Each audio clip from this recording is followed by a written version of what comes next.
हरि ओम। श्री सतगुरुदेवाय नमः। हे प्रिय मित्रों, माताओं, बहनों, चलो परमात्मा की ओर चैनल में आपका एक बार फिर स्वागत है और हार्दिक अभिनंदन है। हे मेरे परम प्रिय मित्रों, आपने देखा होगा अक्सर जहाँ कहीं जो है यज्ञ इत्यादि होते हैं, भंडारे में प्रसाद वितरण होता है। आज भी एक कावड़ियाँ आते हैं, यहाँ भंडारे में प्रसाद वितरण होता है।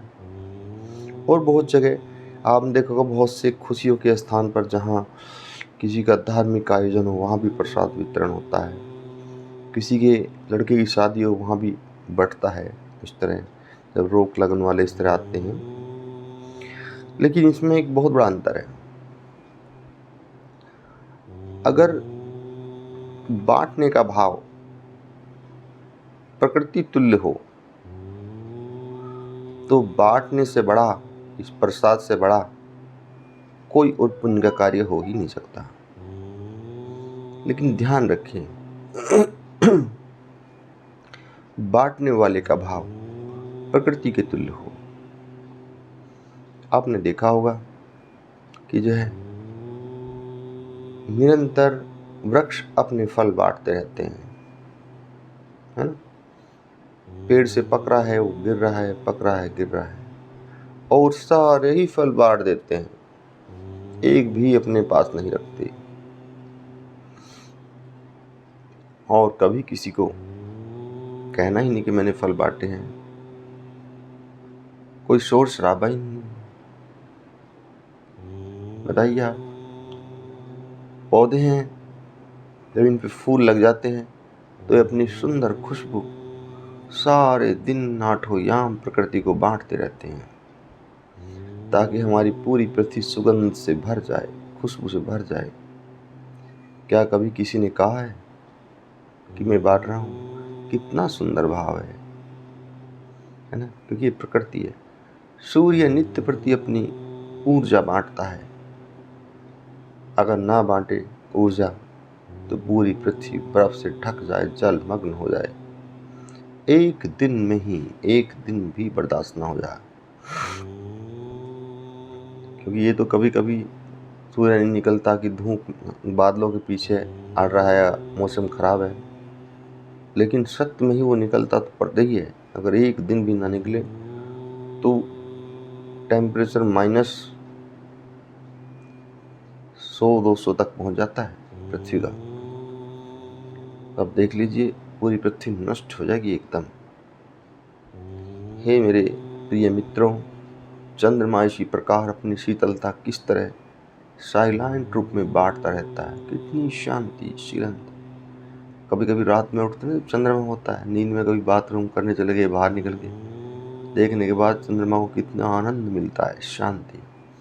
क्योंकि वास्तविक वो शांति को बांटता है, उस शीतलता को बांटता है। एक हम है कि जरा सा यज्ञ भंडारा कोई करा दिया, पहले तो बड़े बड़े पंपलेट कि उसके सौजन्य से हो रहा है ना। पहले तो बड़े बड़े पंपलेट कि उनके सौजन्य से हो रहा है, फिर उसके बाद करवाने के बाद फिर कई वर्षों तक उसका गुणगान कि मैंने करवाया है। अरे बड़ा आश्चर्य। तो उसका फिर लाभ कहाँ से मिलना? उस भंडारे को खाने के बाद तो जो खाएगा वो भी बल्कि उस पुण्य को प्राप्त नहीं करेगा जिसका वो हकदार है। और यदि करवाने वाला व्यक्ति अनंत पापों से, घृणित कार्यों से भरा है, तो वे उस भंडारे को खाने वाले उस पाप को बांटेंगे। फिर ये भी सत्य है। सर्वप्रथम तो ये होता ही नहीं कि मैं क्या कर रहा हूँ। द्वितीय होने के बाद भी पता नहीं होता। लेकिन यहाँ तो प्रचार प्रसार बहुत जोरों से होता है। 1-2 हफ्ते पहले शुरू हो जाता है कि हम भंडारा करवा रहे हैं। भी भंडारा हो रहा है, लेकिन सौजन्य से किसके हो रहा है इसका क्या मतलब? जी भंडारा है वहाँ पे। जी कौन करा है? ये पता नहीं। कोई धर्मात्मा करा रहा होगा। अब इसके बावजूद आप देखिए, यहाँ पे सबसे जो बड़ी विडंबना हमारे यहाँ पे है, जो हमने पुण्य किया उसका फल क्यों नहीं मिलता? वो इसी वजह से नहीं मिलता कि आपने उस पुण्य के बदले में यश कमा लिया।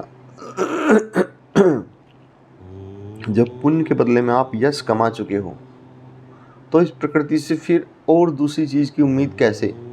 बताओ आप भाई, जितना आपने पुण्य कमाया था आपने किसी को 100 रुपये दान दिए और उसका अनाउंसमेंट आपने मंदिर में, मस्जिद, गुरुद्वारे, जहाँ भी दिन में 3-4 बार करा दिया और वो कितने आदमी ने सुना? तो ये देख लीजिए, आपके पर और पाप का भार चढ़ गया। पुण्य तो समाप्त हो गया आपका, लेकिन पाप का भार और हो गया। हे ईश्वर, पाप का भार और तुम पे और हो गया। अब देखियो, तो अपना जितना भी हो सकता है, जो भी कार्य है मित्रों, उसको साइलेंट करो। जो भी साइलेंट कार्य करता है वो हमेशा सफल होता है। आपकी आवाज़ आपके कर्मों से होनी चाहिए, ना कि आपकी ज़बान से। जिनकी आवाज़ ज़बान से होती है उनकी आवाज़ बहुत थोड़ी दूर जाती है, लेकिन जिनकी कर्मों से होती है उनकी आवाज़ युग युगांतर तक गूंजती रहती है। दिग दिगांतरों में उसकी आवाज़ होती है। प्रभु श्री राम ने अनंत उत्तम कार्य किए, उनकी आवाज़ आज तक सुनाई दे रही है, सब उनका गुणगान कर रहे हैं। भगवान कृष्ण ने अनंत अनंत उत्तम कार्य किए, अनंत यज्ञ कराए, उनकी आवाज़ आज तक आ रही है। आप देख लीजिए। इसलिए कार्य ऐसे करो आपके कार्यों की आवाज़ गूंजे, ना कि आपके श्रीमुख की आवाज़ गूंजे। इसी प्रकार ज्ञान और विद्या का ध्यान है।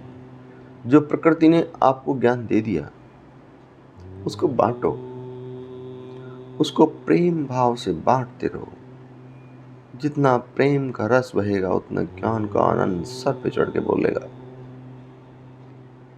और निस्वार्थ भाव से बांटते रहो, निस्वार्थ भाव से बांटते रहो। फिर देखना वही ज्ञान जो सुनेगा उसका भी कल्याण करेगा। और जो सुना रहा है उसका तो कोई जवाब ही नहीं, जो बांट रहा है उसका तो कोई जवाब ही नहीं, लेकिन जो ग्रहण करेगा उन्हीं का भी उद्धार हो जाएगा।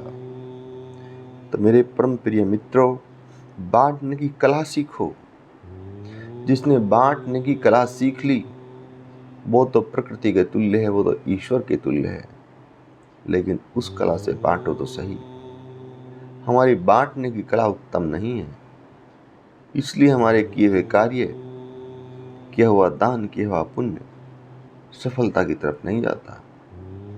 जब भी आप बांटने की कला सीख जाओगे उस दिन देखना आप गदगद, लेने वाला गदगद, और पूरी सृष्टि आनंद से भर जाएगी। हे परम प्रिय मित्रों, अब समय के अभाव में आपसे करबद्ध प्रार्थना। प्रणाम।